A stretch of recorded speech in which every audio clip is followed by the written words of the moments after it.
Bonjour à tous et bienvenue dans cette partie de la formation. Nous avons vu les langages de base, le HTML, le CSS et le JavaScript. Nous avons vu ces trois langages-là, c'est bon.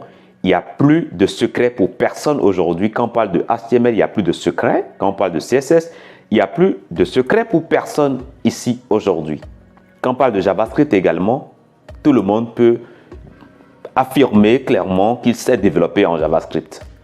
Ça, c'est un point positif. Mais ces langages dans leur forme standard, tels que nous les avions étudiés, vous auriez constaté que ça demande beaucoup de travail.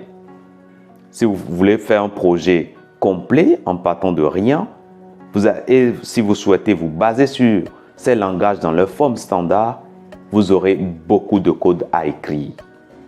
Ce qui en soi n'est pas mal, ce n'est pas mauvais en soi. Mais quand on est un professionnel et on sera sollicité toutes les semaines, tous les mois pour créer des interfaces, eh bien, il faudra trouver des moyens de pouvoir rapidement fournir ces sites-là pour être rentable. Donc, la question de la rentabilité va rentrer en jeu. Si pour créer un menu, on va passer autant de temps pour le faire, combien de menus on va pouvoir créer en une semaine, en un mois, en une année? La question de la rentabilité, de l'efficacité se pose.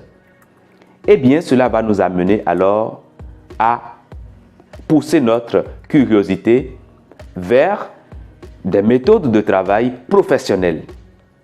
Et cela va absolument nous induire vers la découverte des librairies.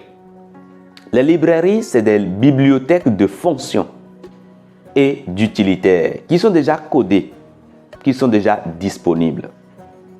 Et donc, lorsqu'on a envie de travailler, on peut faire recours à ces bibliothèques-là et prendre directement les fonctionnalités que nous voulons pour aller vite, aller à l'essentiel. Tout ce qui est d'ordre générique, dont on a besoin régulièrement, on va simplement le mettre dans une bibliothèque, si c'est nous-mêmes, ou bien on peut aller prendre une bibliothèque qui est déjà codée par d'autres personnes.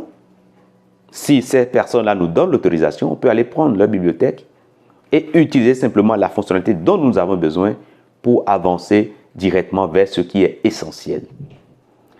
Et donc, cela va nous amener déjà dans un premier temps à étudier une bibliothèque JavaScript qui s'appelle jQuery.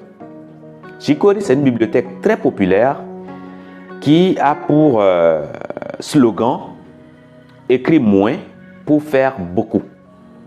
Donc, avec du jQuery, on va pouvoir faire rapidement, juste en une ligne, ce qu'on aurait dû faire en 5, 6, 7, 10 lignes en JavaScript pur. Donc, jQuery va nous permettre d'être plus efficace quant à la gestion de l'interactivité au sein de nos pages web.